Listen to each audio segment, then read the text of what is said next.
والصلاة والسلام على أشرف الأنبياء والمرسلين محمد وعلى آله الطيبين الطاهرين.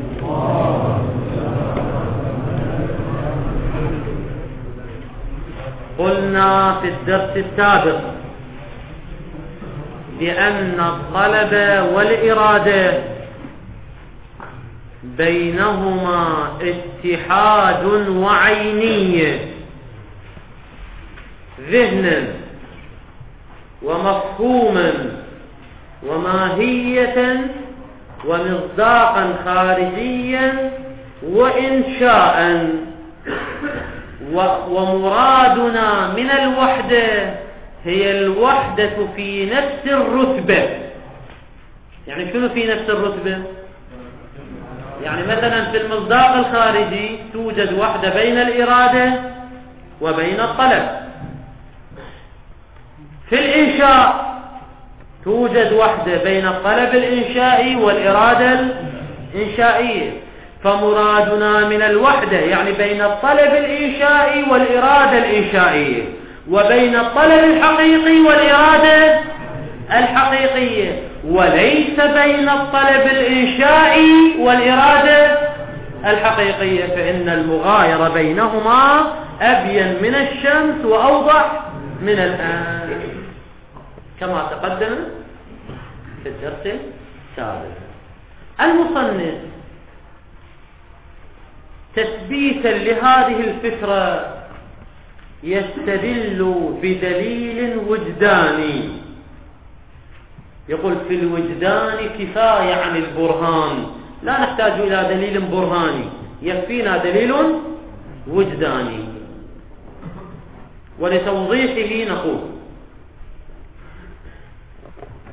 المولى إذا أراد أن يفعل شيئا أو أراد أن يأمر بشيء فهنا يوجد لدينا فعل اختياري. اللي هو شنو الفعل الاختياري؟ هو فعل الشيء أو إرادة الشيء. وهذا الفعل الاختياري بتحليله إلى مبادئه ومقدماته سنجد أنه لا يوجد في النفس شيء آخر يكون مغايرا للإرادة. بعد التحليل لا نجد شنو شيئا آخر.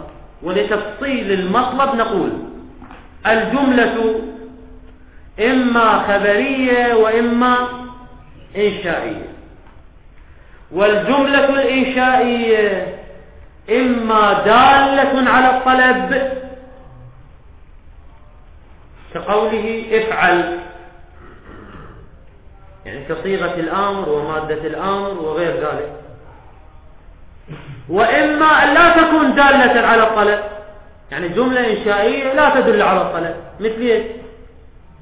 مثل التمني والترجي والنداء والتعجب، كلها جمل إنشائية لا تدل على الطلب.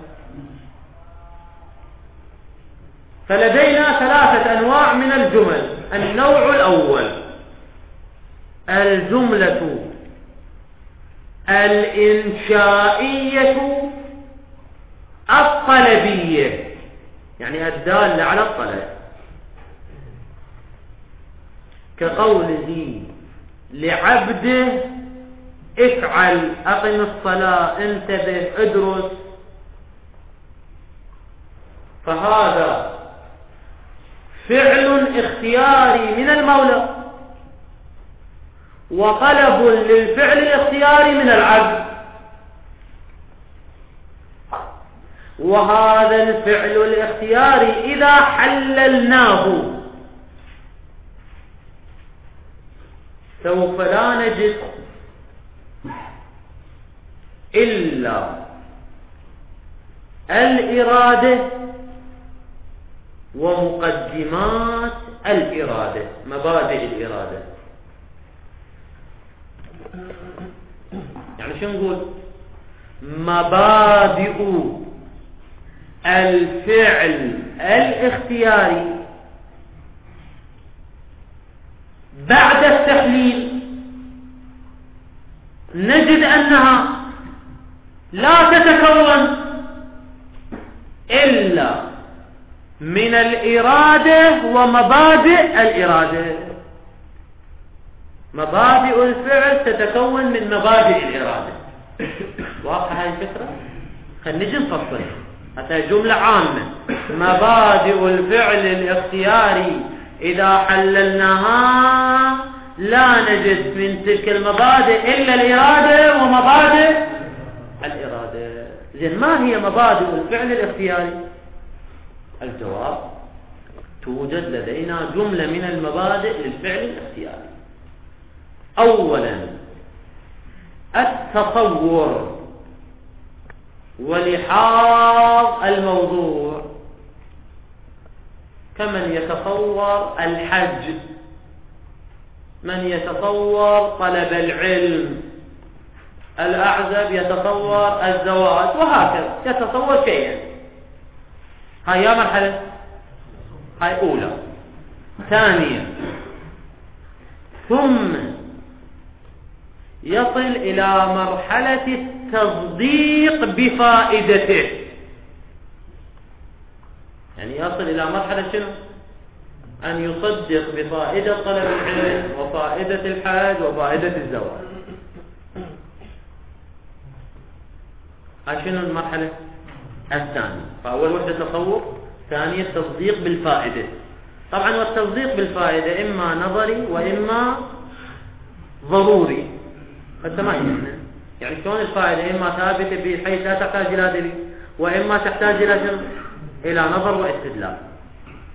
ثالثا، فيحصل عنده في المرحلة الثالثة شوق وحب لهذا الشيء الذي تصوره وصدق بفائدته. هذه المرحلة الثالثة. المرحلة الرابعة، ثم يحصل له شوق شديد وهيجان في الشوق، وذلك لأن الشوق من الأمور المشككة. يوجد لدينا شوق ضعيف، شوق متوسط، وشوق شديد. في المرحلة الرابعة، في المرحلة الثالثة شنو صار عنده؟ شوق. لكن في المرحلة الرابعة شوق شديد وهيجان للشوق، وذلك بالتمعن الكثير في الفوائد والمصالح المترتبة على ذلك الشيء كطلب العلم أو الحج، فيحصل شوق شديد.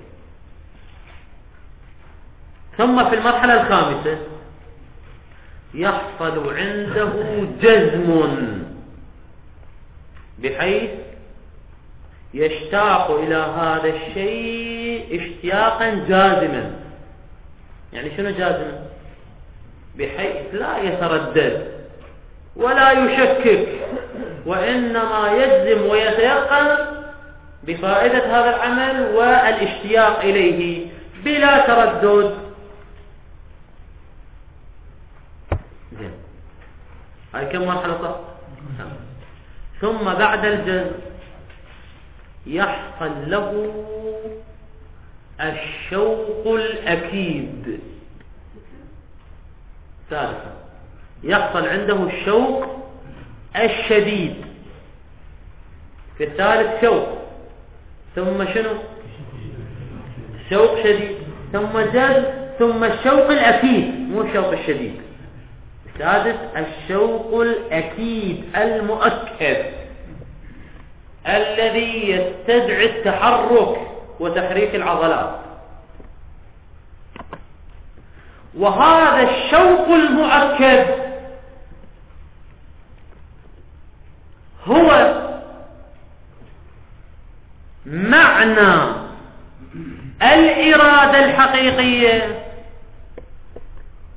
عند المصنف والمشهور، حيث عرفوا الإرادة، عرفوها بمن؟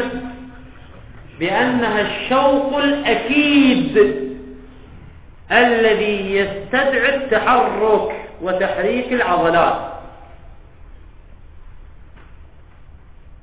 فالمرحلة السادسة هي نفس الإرادة، وهي شنو؟ الشوق الأكيد. صار كم مرحلة؟ 6.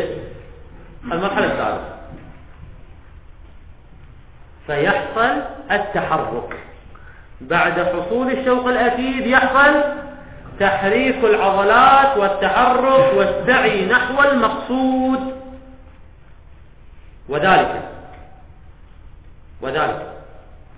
لأن المقدمات 6 السابقة بمثابة العلة للتحرك، فإذا حصل الأول والثاني والثالث والرابع والخامس والسادس فلا بد أن يحصل السابع، وهو شنو السابع؟ التحرك. وإلا عدم حصوله يعتبر نوعا من التفكيك بين العلة والمعلول. إذن عندنا كم أمر؟ 7. نعيد سريعا. تصور، تصديق بالفائدة، شنو؟ شوق شديد، والجازم، وشوق مؤكد، وتحريك العضلات. إذا حللنا الفعل الاختياري نجد هذه الأمور 7 ولا نجد، هذا هو البيان الدليل، ولا نجد صفة أخرى تغاير الإرادة ومبادئها التي ذكرناها في الأمور 7. لا نجد في النفس صفة أخرى تسمى بالطلب حتى تكون الصفة الأخرى مغايرة للإرادة. والنتيجة إذن الطلب والإرادة حقيقة واحدة، لكن هذه الحقيقة الواحدة تارة نعبر عنها بالطلب وتارة نعبر عنها بالإرادة. ودليلنا هو الوجدان، فإننا إذا حللنا الفعل الاختياري إلى مراحله 7 لا نجد صفة أخرى غير الإرادة ومبادئ الإرادة تسمى بالطلب حتى نقول بلزوم المغايرة. لا يوجد لدينا إلا الإرادة ومبادئها. إذن الإرادة ومبادئها عين الطلب. هذا هو الدليل الوجدان الذي يذكره المصنف.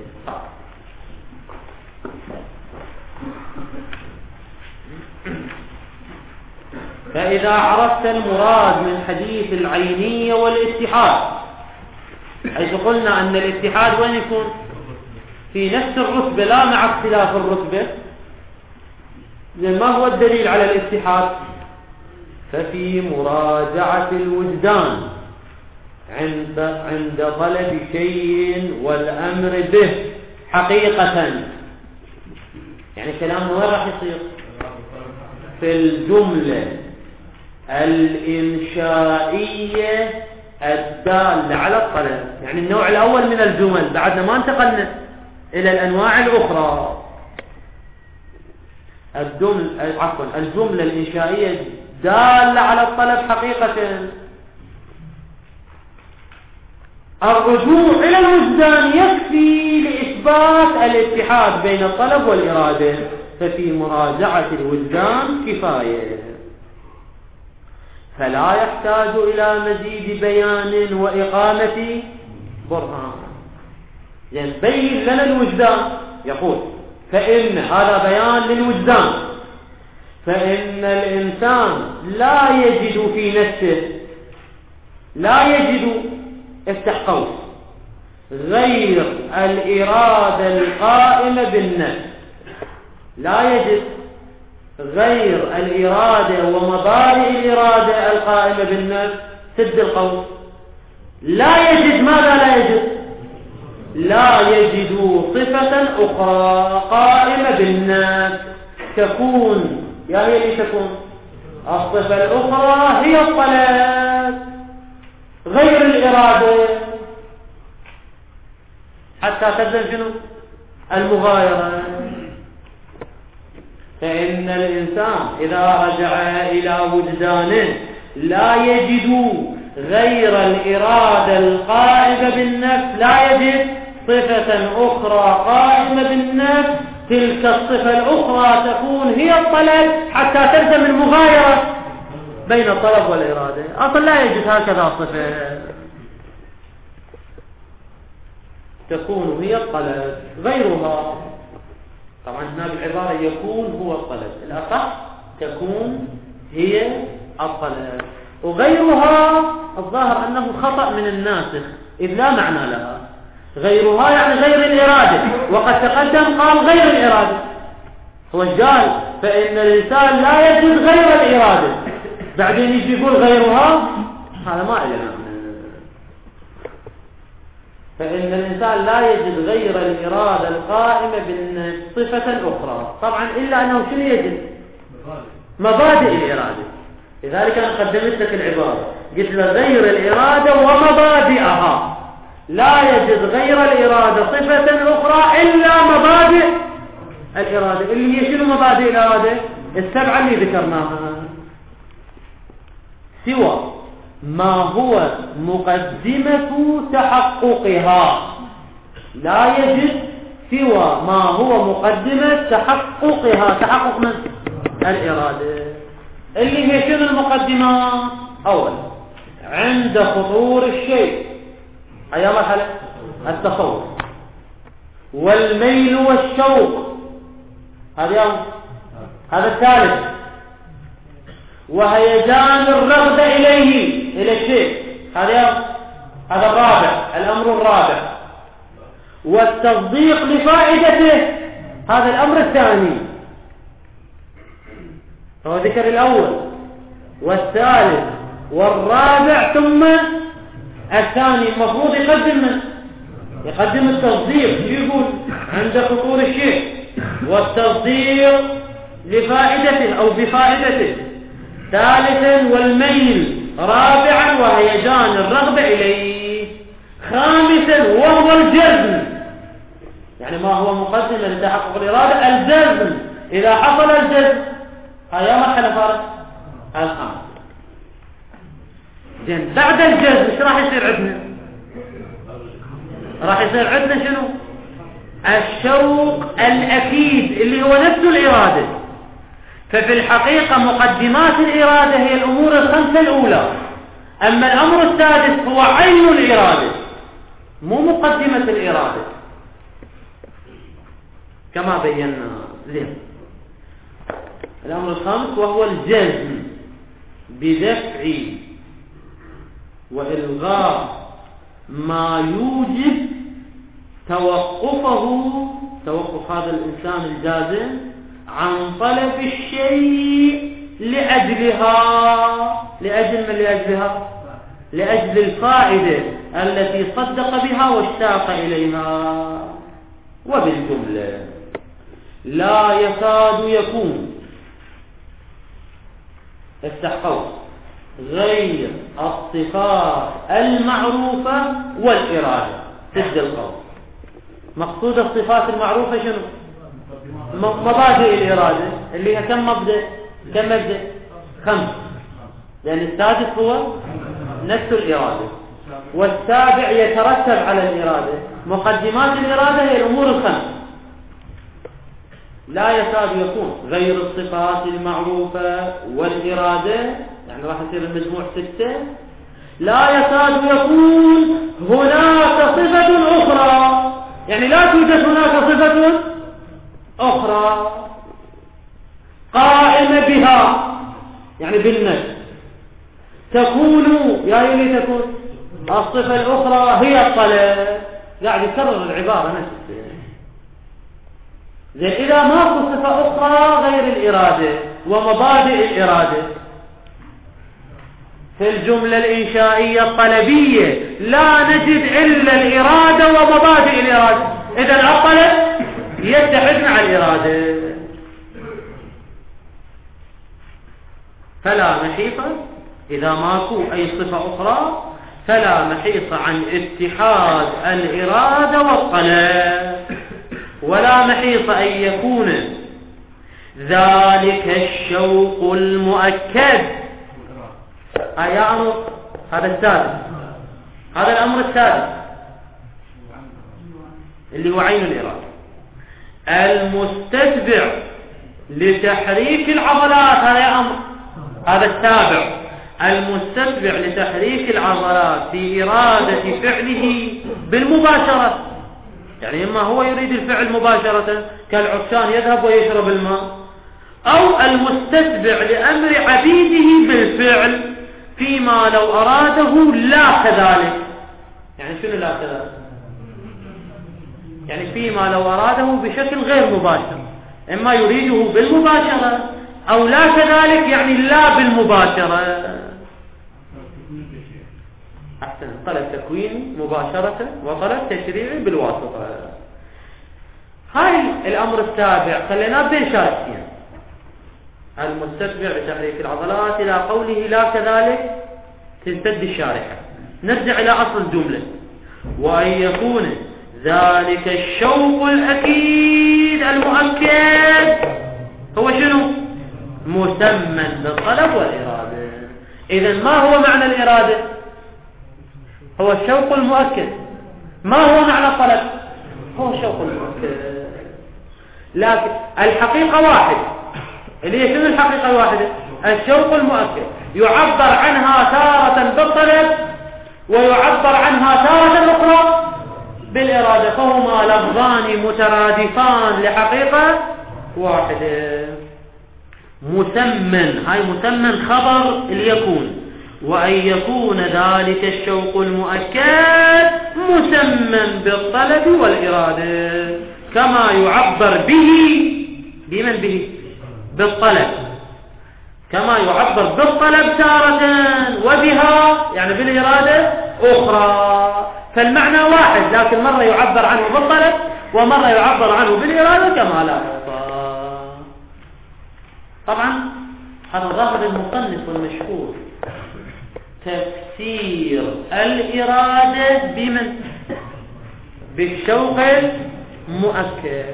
وإن كان يظهر من العلامة الطباطبائي قدس سره في نهاية الحكمة في المرحلة السادسة في الكيفيات النفسانية أن الإرادة ليست هي الشوق المؤكد، وإنما قال الإرادة شيء يدرك ولا يوصف، شيء يدرك في النفس ولا يوصف. وظاهر عبارته أن الإرادة ليست هي الشوق الأكيد، وإلا الشوق الأكيد يوصف أو لا يوصف؟ يوصف. هذا بالنسبة إلى النوع الأول من الجمل، وهو الجمل الإنشائية الطلبية. النوع الثاني الجمل الإنشائية غير الطلبية، كالتمني ألا ليت الشباب يعود يوما، باعتبار أنه نعيش فترة الشيخوخة فنتمنى فترة الشباب. طبعا كل مرحلة من مراحل الإنسان تقتضي العبرة. يعني إذا نظر إلى المرحلة السابقة يشوف أنه تقدم به العمر ويتمنى الرجوع. اللي عمره 15 سنة يقول يتمنى أرجع للطفولة، العمر 20 يرجع يكون فترة المراهقة، والعمر 30 يريد يرجع إلى العشرينيات، وهكذا. الإنسان دائما يحب الرجوع إلى المراحل السابقة، فلا بد أن نأخذ عبرة لهذه المرحلة. الآن المرحلة هذه بأيدينا، فلماذا نترك الزمان يمر ويأتي عمرنا ويكون 40 فنتمنى مرحلة ال30 يعني في عمر 30 حتى أدرس وأجد وأجتهد، لا، المرحلة بيدك، فقبل أن تفوت من يدك لابد أن تلتفت إلى نفسك، كما ورد في وصية الرسول الأكرم صلى الله عليه وآله لأبي ذر الغفاري رضوان الله تعالى عليه، يقول له فلتكن أو فليكن كل منكم، مضمون الرواية مو نصها، أشح على عمره من درهمه وديناره. كيف الإنسان؟ طبعا مو بخل، ما قال أشح، والشح أشد من البخل، يعني الذي يبخل ويأمر الناس بالبخل. النبي صلى الله عليه وآله يقول كونوا أشحاء على أعماركم، أشح من الدينار والدرهم. لماذا؟ لأن الدرهم والدينار يعوض، أما العمر فهو لا يعوض، يعني راح يصير حال من رأس ماله في فناء. أحد الحكماء يقول عرفت قيمة العمر من بائع الثلج الذي يقول ارحموا من رأس ماله في ذهاب، يعني مرة واحد يبيع عقمشة، مرة واحد يبيع غيره من الأمور، هي شنو قابلة للبقاء. أما الذي يبيع الثلج في ذوبان، إذا لم يشترى منه ذاب وذهب ولم يبقى له شيء. هكذا عمر الإنسان، رأس مال الإنسان هو عمره، وهذا العمر شنو كالثلج في ذوبان وتناقص مستمر ولا يمكن الحفاظ عليه. تقلب الشمس شروقا غروبا اضطرارا احمرارا يشير لك أن عمرك بانقضاء، كما قال الشاعر دقات قلب المرء قائلة له أن الحياة دقائق وثواني. وفعلا الآن التفت أنت إلى حياتك، الآن هاي الدقيقة اللي أحكي بها الآن، الدقيقة السابقة صارت معدومة، والدقيقة القادمة لا أدري ماذا سيكون، فنحن أبناء اللحظة. ولذلك عليك أن ترتب عليه، لا تؤجل عمل اليوم إلى غد. وخصوصا طالب العلم عليه أن يستغل كل لحظات حياته في تحصيل الدرس، وأن لا يؤجل عمل اليوم شنو إلى غد. هذا المطلب والله ما فهمته هسه، خل أخليه للبحث الخارج أو أخليه بعدين أتباحث. هذه كلها تسويفات شيطانية ستدرك ضررها في مراحل متأخرة، كما نحن عشنا كثير من هذه الأمور، وأصدقائنا ورفاقنا. الأمور التي لا تترك، الأمور التي تتركها تأجيلا وتسويفا ستعض عليها أصابع الندم. ولذلك أنا أوصيكم بأمرين. الأمر الأول عدم تضييع الفرص الموجودة عندك، فرصة الفراغ والصحة والأمان وغير ذلك. وإن وجدت لديك بعض المنغصات فهي منغصات بالقياس إلى غيرك، لا تعد ولا تحسب. الإنسان المريض عليه أن ينظر إلى من هو أشد مرضا منه، الإنسان الفقير عليه أن ينظر إلى من هو أشد فقرا منه، وهكذا. وعليه أن يستغل هذه الفرصة والفراغ قبل الشغل، والصحة قبل السقم، والشباب قبل الهرم من هاي الجهة. ومن جهة أخرى أوصيك بعدم العجلة، لأن اقتطاف الثمار قبل أوانها مفيد أم مضر؟ مضر. أي فاكهة أو أي ثمرة إذا قطفتها قبل أوانها سوف تتلف ولا تستفيد منها. ولذلك لا تحاول العجلة، وخصوصا في الدرس العلمي. صحيح هو درس طويل، طريق طويل وشاق ومليء بالعثرات والأشواك، ولكن إذا أردت أن تقتطف النتيجة عليك شنو؟ بالصبر. ولذلك قالوا طالب العلم كحافر البئر بأبرة، يعني بأبرة أنت تحفر لك شنو؟ الأبرة جد الشيء، يعني تشيل لها ذرة تحفر لك شنو؟ بئر وتستقي منه الماء. إيش قد يراد لها صبر؟ طالب العلم كحافر البئر بأفر، وهذا يستدعي صبرا وطول نفس وغيره. أما المستعجل عادة المنبت لا ظهرا أبقى ولا أرضا قطع. المنبت الذي يسافر في الصحراء على فرسه ويسافر ليلا ونهارا يريد بس يوصل، لا يترك فرصة لاستراحته ولا فرصة لاستراحة الفرس.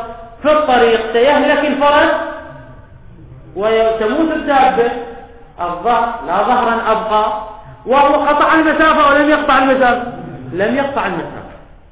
هذا تماما ينطبق على طالب العلم.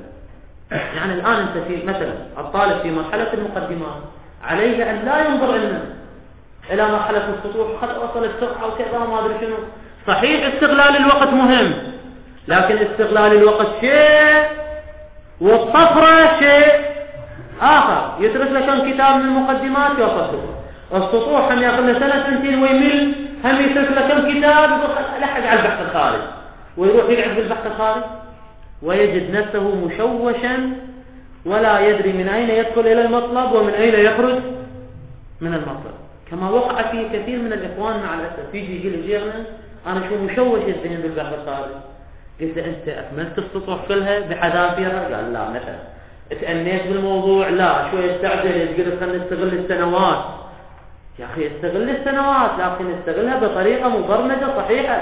لابد أن المقدمات تؤدي إلى النتيجة. إذا تركت إلى المقدمات وذهبت إلى النتيجة قد لا تجد النتيجة. واطمئنوا ستصلون إلى البحث الخارج عاجلا أم آجلا، وتقعدون بالبحث الخارج سنوات. يعني أنت مو تتصور أنه قاعد بالبحث الخارج وهاي انتهت القضية. هذا راح تطور سنوات، يجون طلابك وراك وطلاب طلابك وأنت بعدك نفس الوضع. احنا أدرسنا أساتذتنا وأساتذة أساتذتنا، حضرنا وياهم بحث خارج. الآن بعض طلابنا حضروا ويانا، وهكذا طلابهم، وهاي سنة يعني الدرس والتحصيل. لذلك ماكو داعي للعجل. إن كنت تبحث عن العنوان فطالب الحوزة لابد أن يكون أبعد الناس عن العنوان. والله طالب بحث خارج، شنو يعني طالب بحث خارج؟ شنو قيمته؟ المهم هو صفاء النية والإخلاص في العمل لله سبحانه وتعالى. لذلك عليك أن تتأنى. أنا يؤذيني أن أسمع كثير من الطلبة الجيدين المحصلين لا يصبر ولا ينتظر تهيئة نفسه ومقدماته، ولا يدرس مثلا السطوح كدراسة حقيقية بما ينبغي، أو كل ما يحيط بالمطالب مراجعة وتدقيق ومباحثة، ومجرد يستعجل طي المراحل، أو إذا وصل إلى البحث الخارج رأسا يستعجل في طرح نفسه ويدعي ادعاءات كبيرة مثلا. هذه كلها أمور نقض للغرض. إن كان غرضك الوصول إلى الله سبحانه وتعالى فهي نقض للغرض، وإن كان غرضك الوصول إلى المراكز العلمية المتقدمة فهذا أيضا نقض للغرض. يعني لا في تحسبها بالحساب الأخروي والحساب الدنيوي، كلاهما نقض للغرض. فما في داعي للعزل. واحد يتأنى على كيفه لا يستعجل. هذه النصيحة الثانية. الأولى استغلال الوقت بشكل جيد، والثانية عدم الاستعجال في طي المراحل، فإن طي المراحل مهلك للنفس ومفوت للغرض. وصدقوني لا تستطيع أن تستفيد بالبحث الخارج إلا إذا أتقنت هذه المرحلة، وهي مرحلة السطوح. وأخطر مرحلة في حياة الطالب العلمية هي مرحلة السطوح، في مرحلة المكاسب والكفاية والحلقة الثالثة وما يدور حول هاي الأمور. إذا لم تتقنها إتقانا جيدا في البحث الخارج ستشرق وتغرق. صدقوني ذاك يوم في البحث الخارج درس كامل أخذ، أو نصف الدرس تقريبا، لبيان الانحلال الحكمي للعلم الإجمالي، اللي هو من أبسط المطالب في الحلقة الثالثة. ومع ذلك خرج بعض الطلبة وهم يتذمرون اليوم الدرس قصعوا ما فهمنا إلى آخره. بينما شنو هو مطلب الحلقة الثالثة؟ ها شنو السبب؟ السبب أن هذا الطالب ما أتقن المقدمات، ما أتقن السطوح، ولذلك حينما يأتي إلى البحث الخارج يبقى مشوش الذهن ولا يصل إلى نتيجة. ولذلك أيها الأخوة حاولوا أن تستعدوا استعداد كامل لمرحلة البحث الخارجي. لا تدخل خطوة أولى في البحث الخارجي إلا وأنت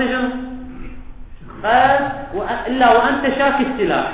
يعني كل ضابط الفقه شوي اللي أخذت، ضابط الأصول اللي أخذت، بعض المعلومات من هنا وهنا، حتى من تجي إلى البحث الخارجي تستفيد ويكون حضورك درسيا، يعني تريد أن تستفيد وليس تشريفيا.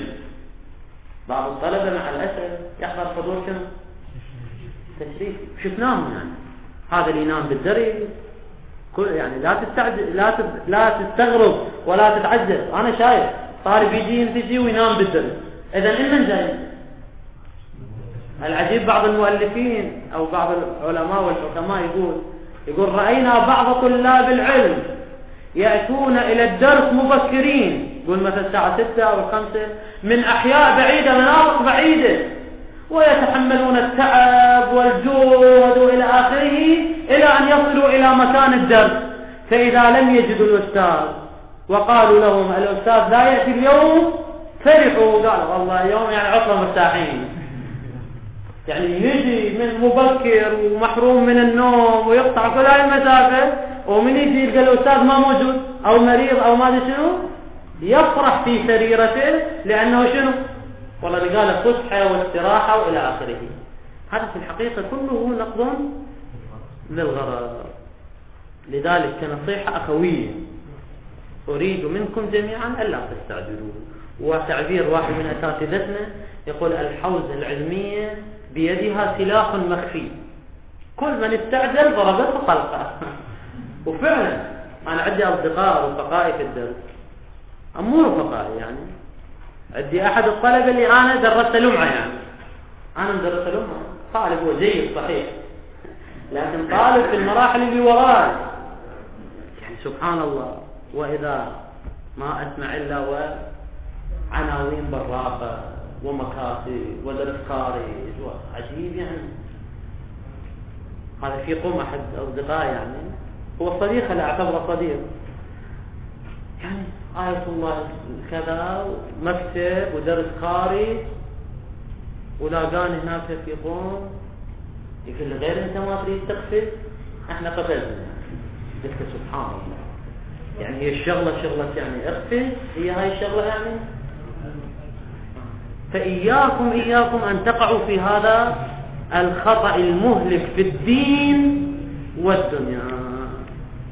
نرجع إلى محل السلام، نختم الدرس، والحمد لله رب العالمين، وصلى الله على محمد وآله الطاهرين.